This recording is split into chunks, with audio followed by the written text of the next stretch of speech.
Guys, আমার আজকের এই ভিডিওটা আমাদের চা বাগানের বুনগুলার জন্য। আমি চা বাগানের মাদেরকে নিয়ে অনেক ভিডিও বানিয়েছি এবং সেই ভিডিওতে অনেক ভালো রেসপন্সও পেয়েছি, কিন্তু কখনো চা বাগানের বোনদেরকে নিয়ে কিছু বলা হয়নি। সো আজকের এই ভিডিওতে আমি আমার চা বাগানের বোনদেরকে নিয়ে কিছু মেসেজ দিতে চাই। অবশ্যই যারা চা বাগানের বোনগুলা এই ভিডিওটা দেখবেন অবশ্যই আমার কথাগুলো শুনে যাবেন। চলেন ভিডিওটা শুরু করি। আমাদের চা বাগানের বোনগুলা কেমন হয় জানেন? ওরা শান্তশিষ্ট স্বভাবের হয়ে থাকে, এক এক সময় অনেক রাগী, আবার এক এক সময় অনেক বদমেজাজি স্বভাবের হয়ে থাকে। তবে বেশিরভাগ মেয়েরাই ভাইপ্রেমী হয়ে থাকে, কেননা তারা তাদের ছোট কিংবা বড় ভাইদেরকে অনেক ভালোবাসে।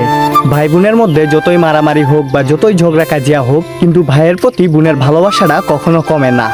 শুধু তাই না, আমাদের চা বাগানের মেয়েরা অনেক দায়িত্বশীল হয়ে থাকে। এখন অনেকেই বলবেন যে দায়িত্বশীল তো শুধু ছেলেরা, আমি বলবো না, চা বাগানের মেয়েগুলাও, চা বাগানের বোনগুলাও অনেক দায়িত্বশীল, কেননা তারা তাদের মায়েদেরকে সব কাজেই সাহায্য করে।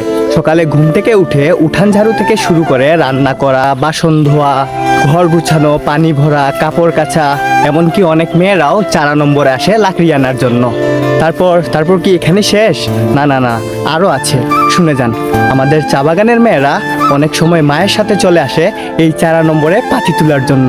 আবার অনেক মেয়েরা ঢাকা শহরে গিয়ে কোম্পানিতে, গার্মেন্টসে কিংবা পার্লারে কাজ করে।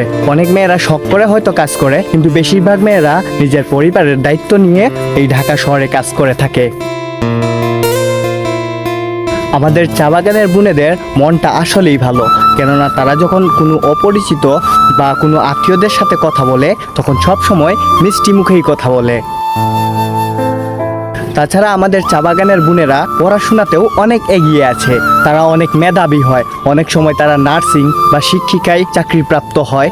এই সময় আমরা চা বাগানের ভাইরা অনেক প্রাউড ফিল করি যে আমাদের বোনগুলা আজ নিজের পায়ে দাঁড়িয়েছে। সবশেষে আমাদের চা বাগানের বোনগুলাকে একটা সময় নিজের ঘর ছেড়ে অন্যের ঘরে চলে যেতে হয়, তাদের বিয়ে হয়ে যায়। আর মেয়ে মানুষের তো বিয়ে হবেই নাকি। তারা যদিও বিয়ের কথা শুনে অনেক খুশি থাকে, কিন্তু মনের ভিতর থেকে একটা কথা ভাবে যে আজকে বাবা মা ভাইকে ছেড়ে অন্য একজনের ঘরে চলে যেতে হবে। এখন আমি আমাদের চা বাগানের বোনগুলাকে ছোট্ট একটা মেসেজ দিব। অবশ্যই এটা অনেক গুরুত্বপূর্ণ।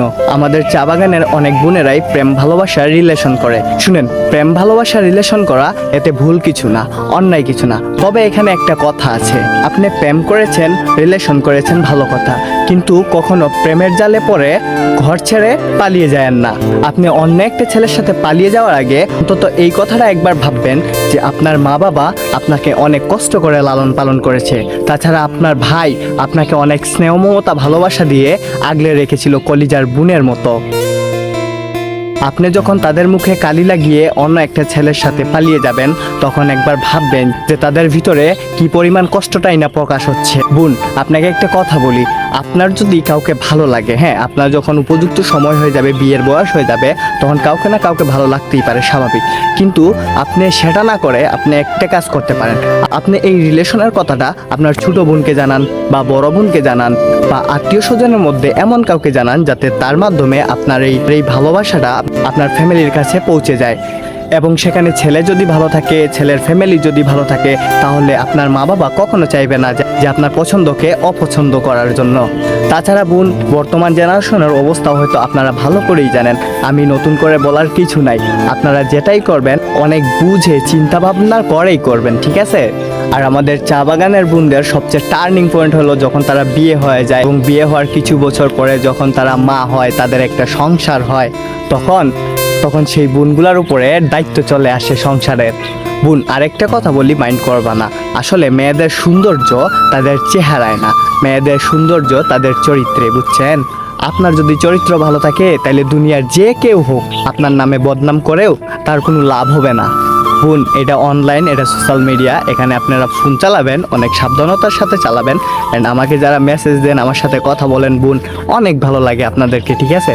আমি হয়তো বেশি কিছু বলে ফেলেছি, সো কেউ মাইন্ড করবেন না। সবাই ভালো থাকবেন, সুস্থ থাকবেন, দেখা হবে নতুন একটি ভিডিওতে। আর সব সময় নিজেদের খেয়াল রাখবেন, ঠিক আছে? ধন্যবাদ সবাইকে।